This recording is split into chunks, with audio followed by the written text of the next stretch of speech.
ये जदीद तरीन तरीका इलाज जिसे डॉक्टर इम्तियाज अहमद ने सबसे पहले मुतारिफ करवाया है, इस इलाज में किसी किस्म का इंसीजन यानी कट लगाया नहीं जाता और न ही मरीज को मुकम्मल बेहोश और वेंटिलेटर पर मुंतकिल किया जाता है।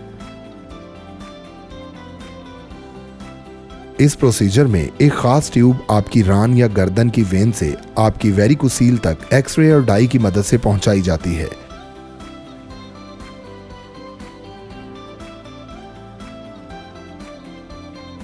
और वेरिकोसील को खास दवाई जो कि बाकायदा FDA से अप्रूव्ड है और जिसके इस्तेमाल की इजाज़त सिर्फ चंद डॉक्टरों को है की मदद से हमेशा के लिए मुकम्मल बंद कर दिया जाता है।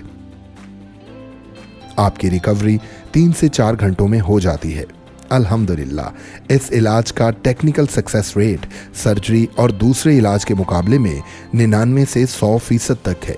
ये एक जदीद तरीन और आसान इलाज है जो आउट पेशेंट बुनियादों पर किया जाता है। इस प्रोसीजर के बाद रिकवरी में भी आमतौर पर तवील वक्त की जरूरत नहीं होती।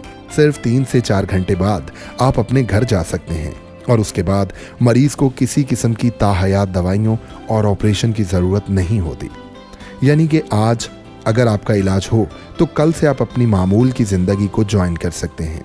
सिर्फ यही नहीं बल्कि इंशाअल्लाह फिर जल्द ही आप औलाद की नेमत से माला माल हो सकते हैं।